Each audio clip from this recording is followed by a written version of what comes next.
Good morning students, this is your Hindi teacher. आज हम पढ़ेंगे क्लास फर्स्ट का चैप्टर नंबर 2 मानक हिंदी वर्णमाला। तो आइए स्टार्ट करते हैं। सबसे पहले स्वर। स्वर किसे कहते हैं? स्वर किसे कहते हैं बताइए? जो बिना किसी अन्य वर्ण की सहायता से बोले जाते हैं उन्हें हम स्वर कहते हैं। व्यंजन किसे कहते हैं? व्यंजन शब्द का प्रयोग वैसी ध्वनियों के लिए किया जाता है जिसका उच्चारण करते समय हमें स्वर की आवश्यकता होती है, उसे व्यंजन कहते हैं। तो देखते हैं स्वर कितने प्रकार के होते हैं। आ, बड़ा आ, ई, बड़ी ई, ऊ, बड़ा ऊ, ऋषि का ए, ऐनक का ए, ओखली का औ औरत का, ये स्वर होते हैं। व्यंजन, आइए हम पढ़ते हैं व्यंजन के बारे में। का वर्ग। का वर्ग क्या होता है? इसके अंतर्गत जो वर्ण आते हैं उन्हें का वर्ग कहते हैं। जैसे का, खा, गा, घा, डम। चा, चा वर्ग ऐसी वर्ग जिनके अंतर्गत जो शब्द आते हैं वो चा वर्ग के अंतर्गत आते हैं। जैसे चा, छा, जा, झा, इंग्या।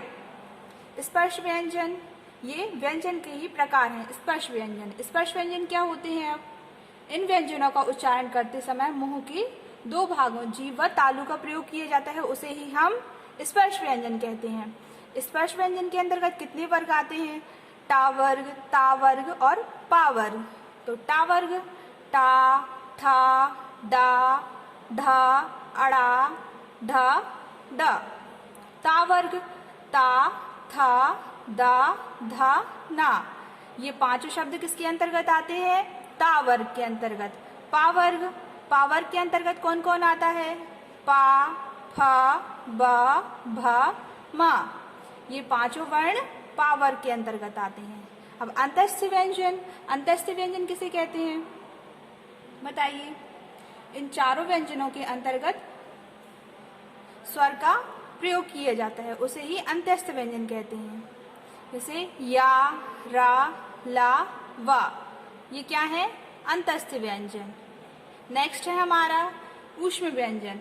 मतलब इन शब्दों का उच्चारण करते समय हमारे मुंह से वायु निकलती है, गर्म वायु निकलती है, तो ये ऊष्म व्यंजन कहलाते हैं। जैसे शा, शा, शा षट सलजम का, सा षटकोण का, सा सपेरे का, हा हलवाई का।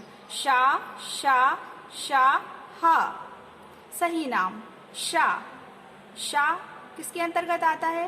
तालव्य के अंतर्गत आता है। शा षटकोण का किसके अंतर्गत आता है? मूर्धन्य के अंतर्गत आता है। शा सपेरे वाला सा, ये किसके अंतर्गत आता है? दंत के अंतर्गत, दंत के अंतर्गत आता है। संयुक्त अक्षर। संयुक्त अक्षर जैसे छा, त्रा, ज्ञा, श्रा। छा, त्रा, ज्ञा, शा। अब छा किस किस से मिलके बना है? का, शा, आ। इन तीनों को हम जोड़ेंगे तो कौन सा वर्ण बनेगा? शा। त्रा, जब हम इसका संधि विच्छेद करेंगे तो क्या होगा? ये ता, रा, आ। त्रा, आप उच्चारण करिए त्रा। त्रा का उच्चारण करते हैं तो अलग अलग ध्वनि निकलती है, जैसे त, र, आ। इन तीनों को आपस में जोड़ने पर क्या बनता है? त्रा। ज्ञा। ज्ञा का उच्चारण करिए ज्ञा, तो ज्ञा किस किस से बना है? जा, इंग्या, आ। तो इन तीनों को जोड़ेंगे तो क्या बना? ज्ञा। श्रा। श्रा को बोल के देखिए, श्रा। तो श्रा किस किस से मिलके बना है? शा, धन रा, धन आ बराबर श्रा। अगला है हमारा आयोगवाह। आयोगवाह किसे कहते हैं बताइए? आयोगवाह क्या होता है?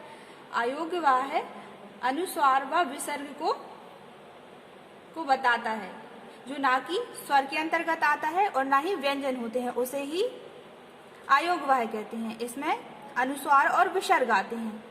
इनका प्रयोग किसी भी शब्द के ऊपर किया जाता है, जैसे कि चंद्र बिंदु का प्रयोग। जैसे हम माँ अक्षर लिखते हैं तो माँ के ऊपर चंद्र बिंदु लगती है ना, तो माँ, उसका उच्चारण ना से किया जाता है, माँ।